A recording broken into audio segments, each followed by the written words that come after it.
One of the best clinic, Birgaj Heart and Super Speciality Polyclinic. भर्ना खुल्यो हजुर ज्ञानबाटिका +2 secondary स्कुलमा पिजी देखि कक्षा 9 सम्म र कक्षा 11 मा +2 म्यानेजमेन्ट र एजुकेसनको लागि सीमित सिटमा भर्ना खुला गरिएको छ।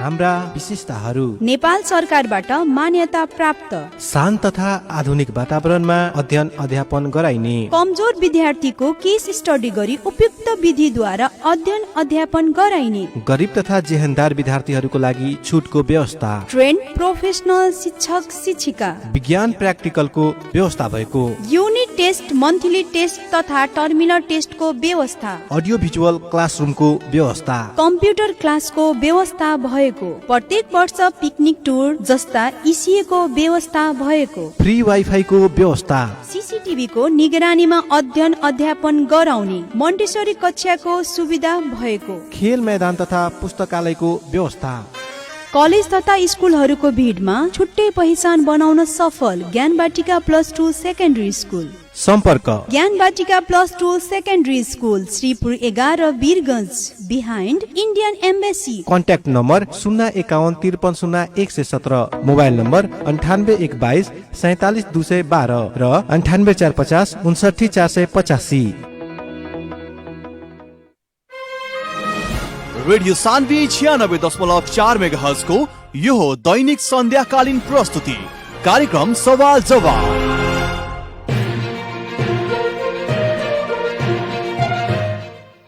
नमस्कार, हार्दिक स्वागत बा रेडियो सान्वी 96.4 मेगाहर्ज के प्रस्तुति कार्यक्रम सवाल जवाब में। कार्यक्रम सवाल जवाब के साथ उपस्थित हो चुकल बानी हम कार्यक्रम प्रस्तोता मुकलेश गदी। हर एक दिन संजिया के 6:30 बजे से 7:15 बजे तक प्रसारण होने वाला कार्यक्रम सवाल जवाब में खास करके देश के समसामयिक राजनीतिक घटनाक्रम, शिक्षा, स्वास्थ्य, कृषि, रोजगारी लगायत आम जनता से प्रत्यक्ष सरोकार रखे वाला हर एक समय सांदर्भिक विषय में बहस और छलफल करेनी सन। कार्यक्रम सवाल जवाब के आज के बहस विशेष रूप में हमनी के जगन्नाथपुर गांव पालिका के अध्यक्ष जालिम मिया जी हमनी के क्रम से विगत समय में विभिन्न समय में चर्चा में रहे वाला पर्सा के 14 गो स्थानीय तहमदे जालिम मिया जी के सब कोई चिनेला। आज सवाल जवाब के बहस में हमनी के जालिम मिया जी से सवाल जवाब करें सन। और सबसे पहले कार्यक्रम सवाल जवाब के आज के बहस में जगन्नाथपुर गांव पालिका के अध्यक्ष जालिम मिया जी के हम स्वागत करेंगे चाहे। स्वागत बा अध्यक्ष जी कार्यक्रम सवाल जवाब में। धन्यवाद। का हो रहल बाटे ए घड़ी कथी में व्यस्त बानी मुखिया जी? अब एक घड़ी तो व्यस्त बानी हम गैस सिलेंडर बांटे में। गैस सिलेंडर बांटे में वोट नियर आ गई बा, ऐसे गैस सिलेंडर बटा रहल बड़ा सन कह के बात सब आ रहल बाटे। वोट के बात अगर रही तो ये हो गई बात साल भर पहले अपने के टेंडर जी, साल भर टेंडर गाड़ी हो गई ओकर रही का बिना 8-8 हजार गैस सिलेंडर बनावे में कोनो सकत ना रहे तो मनोज के कह के कितना बड़ा मेहनत से बेचारा हो गए करलक तो होते होते होते अब तैयार कर दिले बा। तैयार करके हमने के 1 नंबर से काल से शुरू कर दिले हम बांटे के जी। 8-8 हजार गैस बांटल आवश्यकता काहे महसूस कैनी अपने? अब गांव पालिका में हम महसूस जैसे हम कहीं नहीं जी कि कहीं लावना लकड़ी जंगल के व्यवस्था ये बा है। इतना ना गरीब लोग बा। एक बाद में धुआं से 1000 सिगरेट से एक दिन भात पका के औरत अगर खाता तो 1000 सिगरेट से जितना क्षति नहीं के उतना ओकरा एक दिन चूल्हा में भात पकाओ तो ओकरा से क्षति बा। ऐसे हम कहनी जो धुआं मुक्त जे तरह ओबियस घोषणा कोई नहीं 12 गो रोग के है जी जी 12 गो रोग जगन्नाथपुर गांव पालिका में हम नहीं क्या होके वाला साफ होकर निर्मूल कर देनी। वो तरह हम सोचने जे भाई गांव पालिका जगन्नाथपुर में धुआं मुक्त एक के बना दे जाओ जौना से कि स्वस्थ लोग हैं स्वस्थ औरत रहे कि ऐसे हम महसूस करनी जे एक मेरी एमे हमनी के सारा लोग के गरीब से लेके धनिक तकले इतना तकले की भीड़ हुआ बुझी जे लक्ष्मण वकील के भी हमनी के गांव पालिका के उनको नाम लिस्ट में बा। मुख्यमंत्री हमरे गांव का उनको लिस्ट में नाम बा।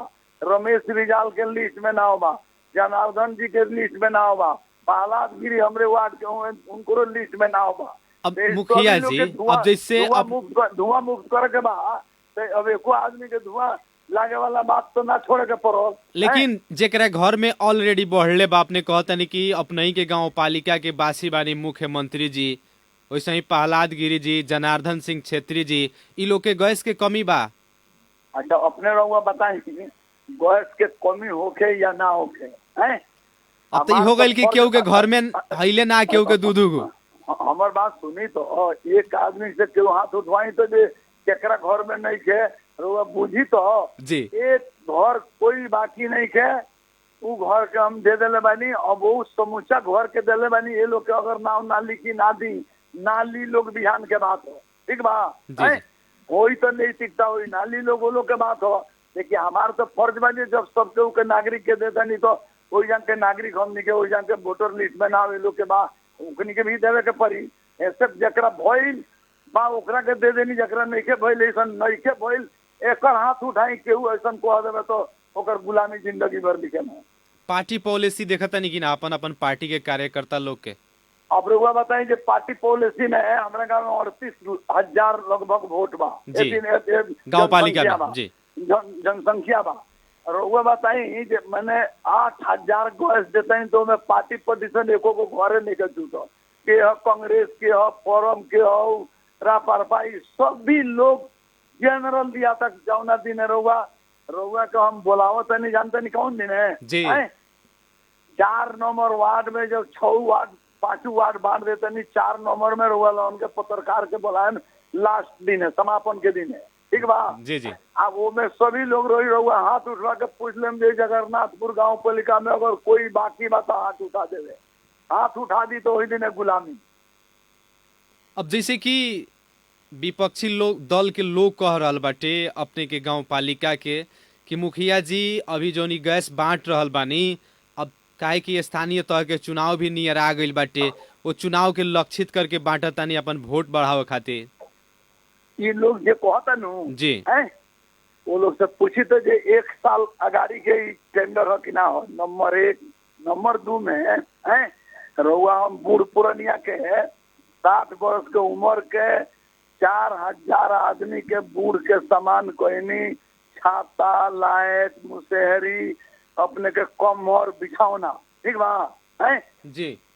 4,000 बूढ़ के समान कोईनी रुआ बताई जी कहाँ हम केहू के छोड़ ले बनी जी कोई ये पार्टी है वो वोट है ये वोट, ये तो हमार कर्तव्य हो, हमार काम है जो हमरा अपना जनता के हरेक सेवा हरेक व्यक्ति के बने रोड हरेक व्यक्ति के रास्ता हरेक स्टेडियम बनौनी रहुआ स्वास्थ्य चौकी देखी शिक्षा देखी हरेक जगह चल के जगन्नाथपुर में 40 गो पत्रकार गए रहे हमरा बुझाता रहुआ गए लोग परिषद में है अपने लोगन के डर के मारे जे रफ बाबू काम नहीं के कोई पत्रकार लोग के ना बोलावेला ऐसी परिषद में आ हम सब लोग के समान को के कौन में गड़बड़ होकर तो हाथ उठाई के लिखी आराम से सब लोग के बोलौले नहीं। हमनी के फील्ड में काम करे वाला नहीं सब वोट खाली वोट के सीजन के कुछ लोग बा वो सीजनल लोग वोटौ राजनीति अपने ना करनी मुखिया जी। नहीं हमनी के सुनी तो पंचायती काल से लेकर अभी तक ले हम ही बानी जी जी। अब रुआ बताई नहीं जो सीजनल आदमी है हम हैं वोट के राजनीति करते नहीं हम जो वोट आइल बा तो बांट दे काम देखी चल के। अच्छा ये बताई स्थानीय तह अइला और अपने लगन के जनप्रतिनिधि भइला लगभग कहीं ना कीजिए अंतिमवा आर्थिक वर्ष, हाँ ये अंतिमवा आर्थिक वर्ष से पहले माने जनता के देखावे वाला कौन कौन काम अपने कैले बानी? जनता के देखावे वाला ना जनता से हमारे हिसाब से जनता से पूछ लेवे के हैं आज जनता से जाकर अपनों से मूल्यांकन करे के कौन कौन काम में है। अब रहुआ चल के मैंने हमनी के स्वास्थ्य कर्मी से रहुआ ऊपर से विभाग से पूछ लीजिए हमनी के स्वास्थ्य के प्रगति कितना भइल बा जी। 0 से अपने के मैंने 1 नंबर तो ना लेकिन दोसर का नंबर में हमनी के ऐसी प्रदेश में बा केहू से पूछ ली जालिम के बात मत मानी रहुआ जायजा ली। शिक्षा के रहुआ जाके जायजा ली ये शिक्षा के कितना बड़का मैंने प्रगति बार हुआ शिक्षा के मैंने कभी ना अधिकारी से पूछी जकरा से पूछे के बाद रुआ पूछी एकरा बाद में चल के देखी स्टेडियम चल के देखी रुआ चल के देखी हर एक गांव के मैंने लगभग अंतिम है ढलान कोनो औरत चप्पल निकाल के मत चले कोनो बेटी बहन गांव में चप्पल निकाल के मत चले जो हमरा गोड़ में पानी लागल बा पानी लागल बा वो चप्पल में पहिर के चले ढलान पर एकरा बाद में कृषि में जाके देखी बोरिंग देखी अपने विद्युत के जाके देखी हर एक जगह रुआ जाके चेक करी वो सभी लोग रुआ के बताई आ कौन कौन काम बताओ के रुआ के समझा दी नाला बताई नाला देखी हर चीज जाके देखी रुआ यानी कि अपने के का नाम बाकी हर सेक्टर में अपने विकास कैले बानी हर सेक्टर में जौना बारे वोट मांगे अपने गई रहनी और जौना किस्म से अपने जनता से प्रतिबद्धता कैनी कि तहनी हमारा के जिताओ तारा लगन तो हम हई चीज तहनी के करके दिखाए उमे से कितना पूरा कर देनी या कितना बाकी रखले बानी वो सभी पूरा करके बेसिक कैले बानी जानते नहीं कथी जी बेसिक कैले बानी वो लोग के हर एक व्यक्ति के कहो निजी गैस सिलेंडर हर एक बूढ़ लोग के 4000 के छाता कमरी लायक इंडियन लाइट एसी का भी रेडी कमर अपने के भिड़िया कमर जौन की मैंने लाल इमली बात में दिख ना जी उस सब में कितना कमीशन मिल रहा है अपने के कॉल बोरिंग तो सब कॉल बोरिंग अपने के लगभग गते साल में 2.5 करोड़ के खाली कॉल बोरिंग रहा बात में दिख ना जबान कोयले बनी तौना से बेसी जानते नहीं ओवर कथी दिले बनी व्यक्तिगत वो लोग के जे ई लोग कही जैसे विकास में लोग कहे मुझे मुखिया जी इतना विकास कैले बा तो अपने में बात लोग चलावे बे रोड बना दिले नाला बना दिले तो सब करो बोलू हमरा के का दिले बा तो हम कहीं हमरा के दिले कर दिले तो सब लोग गैस सिलेंडर बुढ़वा लोग के सामान कर देनी चाहिए ये लोग तनानु कही हमरा के कुछ नहीं कर देते ये ओवर में हो ना समझनी ओवर में स्टेडियम हो ओवर में एगो इतना लोग हमनी के परसा जिला के मैंने ठगात रहो 12 जिला में 2 बाजार लागत रहो एसी के दिन चौपाया के बात में ना जी वो जाई लोग वही से उन्हें से देहात से लेके वही तो 10,000 के धन में 7,000 में दो अन्य से लौटा के ले जाता लौटा के ले गई लल्ली आई पहाड़ बाबू 3,000 घटे लगा के दे के चला लो एगो बाजार लगवा दिले बनी सारा लोग अपन घर के भैंस होके घर के पाड़ा होके अपन जीवन जीविका खातिर ले जाके बेचता लोग सही मूल लोग के मिलता एकदम खुश बालो। अब मुखिया जी जैसे कि जौन 4 वर्ष के अपने बात कहनी की जितना वादा कैलर नहीं ओकरा से ज्यादा हम कहनी सुनी हेलो अपने के पालिका में 31 गो स्कूल बाटे हाँ जेमे 22 गो प्राबी बाटे माने 1 से 5 तक पढ़ाई होला ठीक बा ओकरा बाद अपने के 3 गो नी माबी बा जहाँ 1 से लेके 8 तक पढ़ाई होला ठीक बा 2 गो माबी बाटे जहाँ 1 से लेके 10 तक पढ़ाई होला आ एगो में का होला कि 12 तक चलत आटे लेकिन इ 4 वर्ष के दौरान में शिक्षा के तरफ भौतिक निर्माण में काहे कि ऐसे भी देखल जाए तो सरकारी स्कूल के जौन संरचना बाटे बहुत जीर्ण हो गई बाटे ओमे अपने के ध्यान नहीं खे गई को गो स्कूल मैंने बना देनी है 4 वर्ष में हमार बात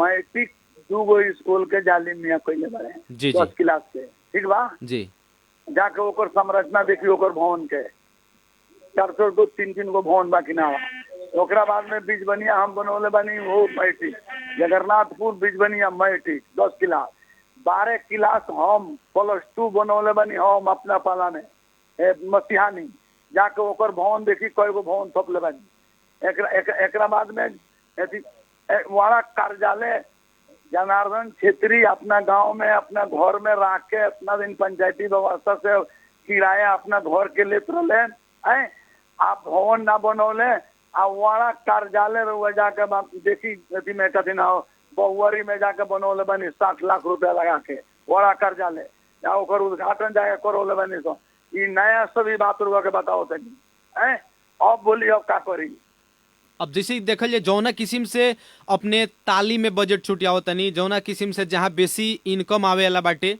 जहाँ से बेसी पीसी आवे वाला बाटे कमीशन, ओइसन ओइसन योजना में ज्यादा फोकस बा गाउँपालिका सबके। लेकिन जौन जेन्युइन चीज बाटे जहाँ शिक्षा में लगानी होके के चाहिए, काहे कि रउआ भी कहनी है कि हम आज से ना पहले ही से मुखिया बनल आइल बानी। और वास्तव में इस सत्य बात बाटे कि परसा जिला के एगो ऐतिहासिक व्यक्ति बानी कि शुरू से लेके अभी तक अपना ही माने शासन संचालन करते आवतानी, सत्ता के बागडोर संभालते आवतानी। लेकिन जौना किस्म से फोकस अपने के शिक्षा में होके के चाहिए वैसन किस्म के नहीं खे। एगो एगो एक जैसे मानी अपने वो कहनी के कहल सुनल जे जौना शीर्षक में कमीशन मिले उमें रउआ बेसी पैसा छटियल बनी तो एगो नाव धरी महाराज है जी। एगो नाव धरी जो कौन शीर्षक है जौना में हमनी के कमीशन मिले जालिम मिया के है वो छटियल बने ओकर रउआ नाव धरी। विपक्षी के बात करते हैं तो से परवानो तो मानी हमर महाराज। हम शिक्षा का हमनी के 3 गो मदरसा बा जी जी, हमने 4 गो मदरसा बाटे जी, 28 गो और 4 गो मदरसा 31 गो बा, ठीक बा जी। 31 के चल के अवस्था देख ली। दिन 5 बार हमनी का अगाड़ी के बाद में हमनी का हमरा पाला में ओकर अवस्था ओकर स्तर कितना उठल बा। कर्दवाली घेरवला से लेके भवन बनावला से लेके जौन रउआ कॉल सोचतनी तोन चल के देखी। आ कमीशन वाला कौन है जौना से ओकरो से पूछ ली और के कहले ओके तो वो कमीशन वाला पीसी जौन लेवे वाला कौन हो जौना में हम छटियले बनी पैसा एगो उ बता दी हमरा के जो हमरा तनका खुश हो जाई हैं जी जी। अच्छा, अपने एक आर्थिक वर्ष में कई लाख रुपया तालीम भाता सब में छुट्टी आवे नहीं? तालीम भाता हमनी के छुट्टी लेबे न करनी से ई सब खौआ कमौआ बात हो बात बुझे कि ना जी जी। हैं उ तालीम भाता वाला उ कठिन एनजीओ वाला तो उहे जाले से तो तालीम भाता करा होले तो ई हमनी के ऐसन पैसा में ना चटियाई नहीं सर। एक आध 2 आदमी वाला अध्यक्ष रहे जी जी। नाम नहीं की खोलो हैं उ लोग एक आध 2 बेर छटियावलो के ऐसन तेलामाथी में हम कहीं खबरदार। और खाली विकास के जरूरत हई पुली हई भ्रमण भाता या फलना भाता ई छटियावे के नहीं के ओकरे बंद कर देनी। अच्छा, भाता वाला खेला अपने के गाँव पालिका में नहीं खे? ना भाता वाला सवाल नहीं। अब जैसे कि एक और समस्या कथी बाटे कि अपने के पालिका में जितना भी हेल्थ पोस्ट बाटे, स्वास्थ्य चौकी सब, वहाँ कहीं ना कीजिए दवाई समय पर ना जाएला गाँव पालिका से, काहे कि दवाई जितना खरीद करता गाँव पालिका करता, लेकिन वितरण करे के बेरा लेट काहे करेला? महाराज सुनी ई तरह औरी गाँव पालिका के बात बोलतनी जगन्नाथपुर के बात हम कहतनी दवाई कहियो नहीं के ओराइल महाराज।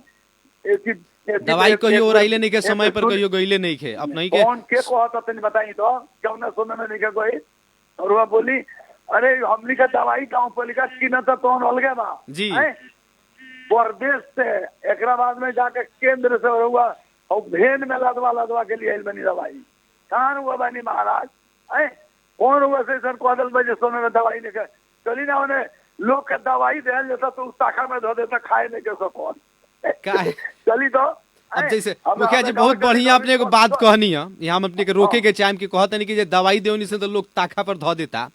काहे कि देखल जाओ कि हर एक अस्पताल में HCM में कई लोग रहता, लेकिन गाँव पालिका के देहल दवाई पर वो लोग के विश्वास नहीं खे, लेकिन गाँव घर के जौन क्लिनिक बाटे वहाँ से लोग दवाई कीन के खाता। हमने के सुनी एगो रउआ काम करी रौरा है सुनी रौरा के सामान हमने के ओते कोइला रहनी सकी ना। अरे जगन्नाथपुर में परिषद के बेरा रउआ गई रहनी? जी ना, हम ना गई रहनी। तो सामान राउर बाकी ठीक बा है गाँव पालिका में आई है आप दवाई के चेक करी उन्नत जात के दवाई ना हुई तो उधर असर हमारे नाम लिख दी थी मैं मीडिया में दे दी कि जाली में झूठा होंगे उनको दवाई ठीक नहीं के। अब जैसे दवाई डॉक्टर लिख दिलो हमनी के समाज बुर्बक बा समझ ली जी जी असूल भर मैंने 3 दिन के डोज दिलो है आ 2 दिन में बुखार छूट गए धो देता लो दवाई 3 दिन के कोर्स खा लेवे के चाहिए। हमनी ओकरा के समझाओ तनी सरे भाई 3 दिन के जवन लिखल बा और बुखार छूट गए 2 खुराक में 2 दिन डोज में है यानी कि मुखिया जी लेकिन ई जोन ई- बात आवता कि जैसे कि दवाई समय पर ना देवेला लोग में सत्यता नहीं के अपने समय समय से दवाई गांव पालिका दे रहल बाटे हाँ, अस्पताल हाँ, सब में। कोई सत्यता नहीं क्या एक अवरी काम करी ना। जी। हेलो जी ये कहते जो समय में दवाई नहीं के तो वो बेचारा के ले चली ना। हम हुआ वो 3 जना हमरा समझ में कहीं जे कतई दवाई नहीं के मिलो तो ओकरो मुंह मार हुआ देख ले मैंने तो कहम जे बेहुदा हो। अच्छा ओकरा ला अपने तैयार बानी। हाँ हाँ हाँ अच्छा मुखिया जी अब जैसे देखल जाए कि खास करके माने अभी के जौन संरचना बाटे नेपाल में 3 तरह के संरचना बाटे 3 गो सरकार बाटे। हाँ अपने पहले भी मुखिया ही चलैले बानी पहले भी शासन के संचालन कैले बानी और अभी भी करतानी कैसन महसूस करेनी अपने पहले के तुलना में अभी के? आज के तुलना में पहले के तुलना में लाखों ना जी है करोड़ों उन्नति बा। आज जितना केहू कुछ कही है आज रहुआ 50 बरस में जो काम न भइले तो 4 बरस ही 5 बरस में होके जाता हो गए भइल बा। जी लोग एक गो बात जानता विपक्षी। अब विपक्षी लोग के काम कुछ नहीं खे ना समझने। जी, जी। मीडिया में बोल देवा को ओकरा बुझाते जे ये बहादुरी वाले की ग्रास रूप में जौन बा है ओकरा के लोग गाड़ी देता बात में निकला जी, जी। है कि रे को तो कुछ नहीं के भइला होइला काम निकल जाता तो कोनो घर कोनो टोल कोनो गांव जाई तो तही अगर उ कहे लोग ना कि हमनी के 50 बरस में जौन नहीं के भइल तो ना भइल तो ओकरा के गुलामी लिख दे। अब रहल सवाल की सभी लोग गांव पालिका के मेयर बा 14 गो स्थानीय सरकार बा है। अब 14 गो में तनका कम बेस है होने बा लेकिन ई एकदम गारंटी में जे 50 वर्ष में जो नहीं भइल तो गाँव सभी गाँव में भइल बा। जी अब जैसे कि एक और बात बाटे खास करके जौन अभी के जौन ई अंतिम आर्थिक वर्ष रुआ लगन के बाटे 78-79 ये लास्ट आर्थिक वर्ष बाटे। ई आर्थिक वर्ष में जाली मुखिया जी के का माने प्राथमिकता में कौन कौन सेक्टर कौन कौन क्षेत्र अपने के प्राथमिकता में रहल बाटे? हमारा प्राथमिकता में एक गो बात हुए बा जी। हैं? हमनी के लगभग कोनो वार्ड में 50% है कोनो वार्ड में 75% ये हमनी के ढलान जौन गाँव में कैले बानी सोन जी, जी। हैं?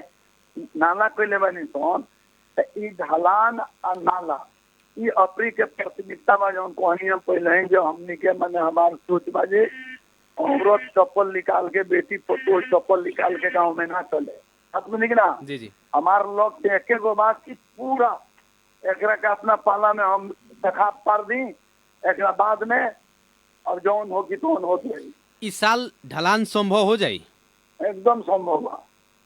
अब जैसे देखल जाता बहुत सारा ढलान भइल बड़ा सन जहाँ नाला के जरूरी बा वहाँ रोड निकल गइल बा ढलान हो गइल बा जहाँ ढलान के जरूरी बा वहाँ नाला निकलता रसन ऐसा किस्म के विकास काय होता मुखिया जी? सुनी मुखिया जी सुनी अब केहू के मैंने भवई पहिरे के ढंग ना होके केहू के जमा लगाओ के ढंग ना होके तो ओकरा के हम का कहम काजर लगाओ के ढंग ना होके ओकरा के हम का कहम हम अपन बहस करतनी। जी। हमरा संगे जितना मैंने हमने के मेयर लोग भेटाला वो लोग से सबसे छल फल होला है लगभग लोगों सभी लोग देखी एक बात रुआ लोग मीडिया बानी रुआ लोगन अगर सही के सही या गलत के गलत ना छटियाए नु है तो लोगन पर प्रशंसिन उठा जाता काहे कि केहू रुआ के लिखा दिलो आधार चेक कर न ली है आधार रुआ सुनी तो अपने के कमी कमजोरी अपने के तो विपक्षी नु बताई काहे कि विपक्षी तो एगो छाया सरकार होला अपने स्थानीय सरकार के प्रमुख बानी तू अपने के छाया सरकार अपने के विपक्षी भइल। एगो सुनी विपक्षी बा अमेरिका में जी विपक्षी बा जापान में बात मिली ना जी जी कि ये ओकर पक्ष मैंने विपक्षी जे हो अगर वो जो सत्ता में बा अगर 5 गो ईटा धरा था तो विपक्षी आई थे और ईटा धर दी बात मिली ना जी जी यहाँ के विपक्षी बा के वो ईटवा भात का दी रात का दी ये अगर ना न थको ये विपक्षी के नहीं टिकते नहीं के जाओ विपक्षी के रुआ कहता नहीं टिकता वाला विपक्षी हो तो सही के सही गलत के गलत कही रुआ कहता नहीं दवाई के रुआ बीमारी अगर होता चाहे कोई लिखी तो कोनो के दवाई देता नहीं तो खाई आ देख ली चेक कर ली एक बेर जो विपक्षी के था लग जाए जो ठीक हो गई नैतिकता मान विपक्षी हो कि का हो जी। अब जैसे कि गांव पालिका से जौन अपने लगन एम्बुलेंस संचालन कैले बानी, ओकरा बाद जेसीबी बाटे, तो जेसीबी के एम्बुलेंस के ज्यादा यूज अपन नहीं करे निकादुन लोग कहता जी। काहे जो हमरे घर मैंने एम्बुलेंस का हमरे घर रोज बीमारिया होता होता ही जो हमरा घर है रोज में एम्बुलेंस में हम खर्च करते नहीं, हमरे घर रोज बीमारी होला है। लेकिन अपने तो घोषणा कानून कैले रहनी कि एम्बुलेंस हम फ्री कर दे हैं। सुन फ्री बा फ्री बा जी। हाँ हाथ कोनो तो इसे जनता से पुनः भी करी है। जगन्नाथपुर के एम्बुलेंस फ्री बा कि ना बा? हमार गाँव तो हमारे गाँव, हमार पंचायत खाली जगन्नाथपुर के कि और अपने के पालिका के भीतर के गांव के खातिर वह बतिया कहते हैं जे बगल के कोनो गांव पालिका के जरूरत पड़ गई वो फ्री है, सब फ्री बाटे। हाँ केहू से पूछी ना महाराज। जैसे कि कोरोना महामारी के दौरान में अपने के पालिका जो रहे एक 2 वार्ड हॉट स्पॉट बन गई रहे, ओकरा के अपने व्यवस्थापन कौना ढंग से कैनी और फिर से तीसरका लहर के भी आवे के जौन माने आभास हो रहल बाटे, सरकार सचेत करा रहल बाटे, एकर तैयारी कौना ढंग से बा? हमने के गांव के पालिका के सुने जौन रुआ वार्ड के कहत रही जी। एक बेर औरी हमने के रुआ ले रहनी कि केहू ले रहे जौन मसीहा ऐसी चीज झपटी गांव जी जी जी चिल झपटी हमने के वही बेरा हमने के एगो भाई के इंतकाल भई रहे हैं। एगो हमने के घर के औरत के माने बीमारी भई रहे, हम काठमांडू रहे, हमने के ही बात भइल 2 आदमी के तो ही माने कोरोना से इंतकाल हुई, 4.5 लाख के दवाई बुझनी कि ना जी। आ पूरा घर घर बंटवा के एगो कोनो रोग होते ही ना रहेगा के पता करी, 4.5 लाख के दवाई बंटवा के एक आदमी के बुखार खोखी केहू के हुई वो गांव में जाके पूछी जे जौना बड़ा ई बात आई लो बड़ा जाली मुखिया है तो ही का कोई लड़ल पूछी जाके हमनी के ताकि है एगो और वो बात याद करी, हमनी के वही जनता से आज तक ले हमनी यहाँ बानी तो केंद्रीय सदस्य बानी, आज इलाका सदस्य बनल आदमी बानी, ई तो ही लौट के हमनी के गाँव पालिका के मेयर बन गई तो हमनी के अपन एगो गाँव पालिका के नहीं संभलाओ, गाँव पालिका के तरह अच्छा से रह जाओ, अगर जल्लाद के हाथ में मत जाओ है। शासन पहले जे मने लूट खसोट कैले बा वो आदमी के हाथ में मत जाओ, एक चलते हम लौट के जे जमीन के बना लेवे के बाद बात में कि ना है ना तो हमनी के तो दूसरे लायक बानी तो ना समझनी है। पब्लिक के लगे हमनी के बानी तो रहुआ जहाँ भी खोजे। अब देखिए विपक्षी के नैतिकता नहीं है, नैतिकता रही तो विपक्षी कभी गलत बात ना करी, शुद्ध बात उठाई केहू के महसूस हो जाए ना समझनी जी। यानी कि जौन किस्म से विपक्षी के भूमिका होके के चाहिए वो लोग के भूमिका नहीं के, वो लोग ज्यादा पार्टीगत हिसाब से देख रहा बाटे। अभी पार्टीगत देख रहा बा तो पार्टीगत देख रहा बा, लेकिन हमारा हिसाब से हमनी के हिसाब से मुंह वो लोग नहीं के बोले के केंद्र जगह नहीं के भेटा बोले के जी ना समझनी। अच्छा तो हमनी से तो कहता लोग बोली माने हमनी से तो कहता लोग कि हई समस्या बाटे, वही से अपने के भइल की जुड़ल जाओ, अपने के पालिका के समस्या अपने के बतावल जाओ। तो हम तो रुआ से कह देते नहीं नु जे रुआ से कोनो गुनासो पहले हुई ताराउर गाड़ी हम भेज देता नहीं, रुआ बैठी 5 आदमी मीडिया है जी। आ वो हमार भाई जे गुनासो कहले बा ओकरा के राखिया हमरा के चली वो तो ही जब है निरीक्षण कर ली आ कल है तो ही सत्याता था लग जाए कि ना लग जाए एकदम लागी।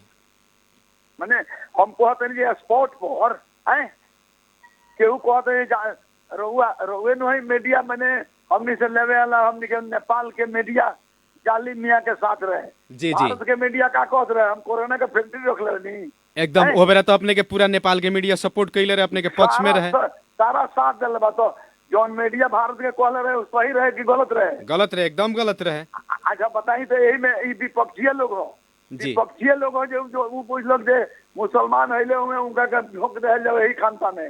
तो हमरा से 29 मिनट भारत के मीडिया मैंने भारतीय मीडिया इंटरव्यू ले लो, हमरा से पूछ लो तो हम कहे भाई हम कोरोना के फैक्ट्री बनोगे बनी, चाइना बैठा देनी, अमेरिका बैठा देनी, इटली बैठा देनी, अब भारत में बैठाओ देनी रे हैं। जी कौन हमरा फैक्ट्री के तोरा लगे लेबू लाला पकड़ाइल बा भाई हैं ते ई रहे सच बात रहे गलत रहे। ओ तो यही तरह गलत बा जौन आदमी रहो से कहले भाई एक बेर का करी रहुआ हैं राउर भी हाईलाइट हम करा देता नहीं कि एगो मीडिया जीवन बारे कि कोनो आदमी उनका से कहलो को तो जाके जगह पर हैं जाके निरीक्षण कैले राउर भी हाईलाइट हुई कि बारे मीडिया भी जहाँ गलत बा वहाँ गईले अब गलत साबित ना भई और साबित हो जाई तो हमार मुंह उगरी बोले के ना उभरी एकदम अपने के जौन मन के इच्छा बाटे कि अपने हमारा गांव पालिका में आई लगन विजिट करी लगन वहाँ के जौन वास्तविक समस्या वो बताई लगन तो हमने जरूर अपने के गांव पालिका के जौन समस्या बाटे वो अपने के हमनी के देखाएम सन बताएम सन। ठीक बा और खास करके हमनी के कार्यक्रम सवाल जवाब के बहस के अंत में भी बानी सन। अब जैसे कि मुखिया जी खास करके देश के जौन 3 तरह के संरचना बाटे एक तरफ स्थानीय सरकार बा दूसर तरफ प्रदेश सरकार बा आ तीसर तरफ संघ सरकार बाटे ये तीनों सरकार के बीच में काम करे में कैसन किस्म का अपने के अनुभव होला?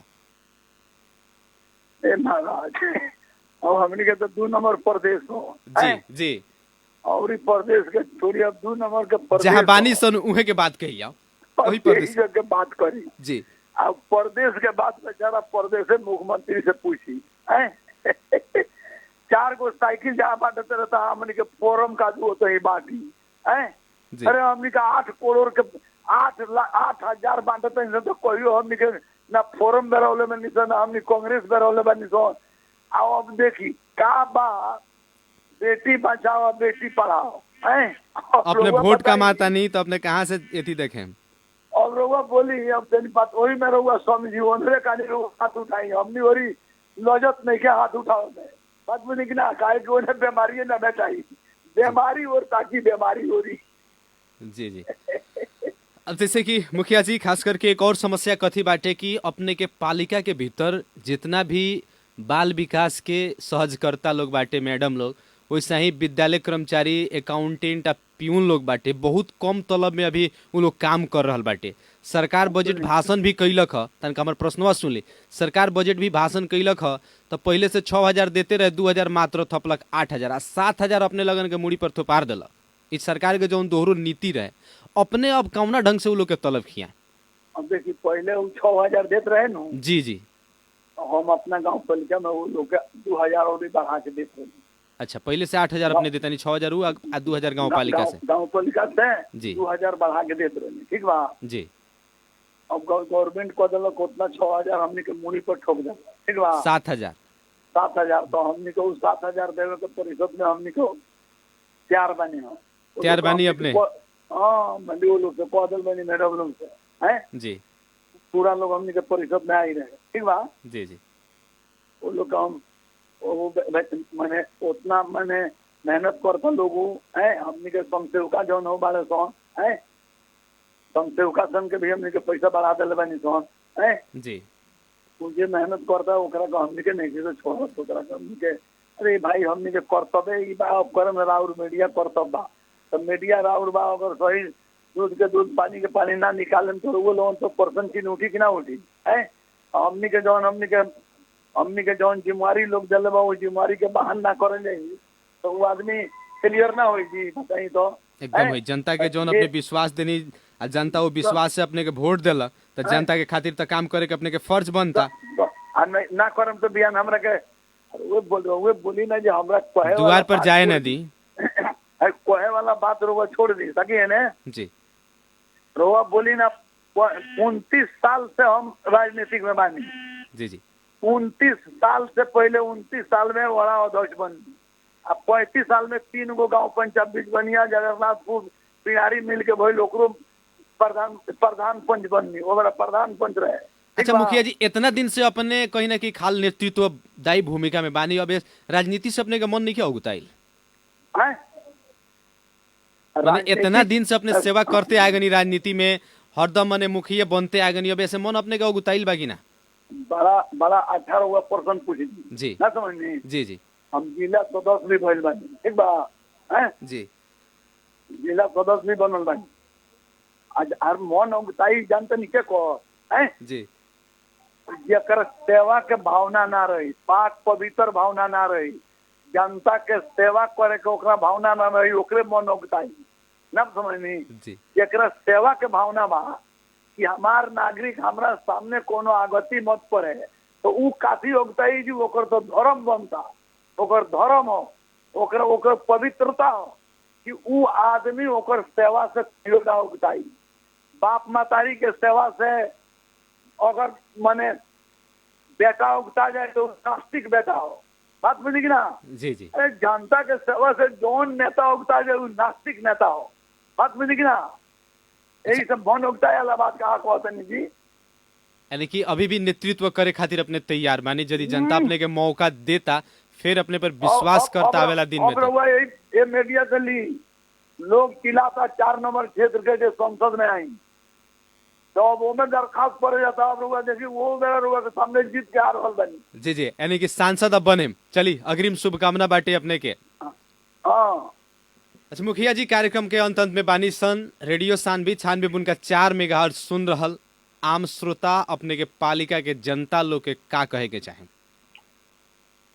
हाँ, आम आम आम जिलावासी देशवासी के हमर ये आह्वान बा कि आज के जौन कोरोना जौन चलल बा है जी जी में बांस लगा के दूरी रख के जौन सिलेक्शन बा वही हिसाब से चले के पड़ल।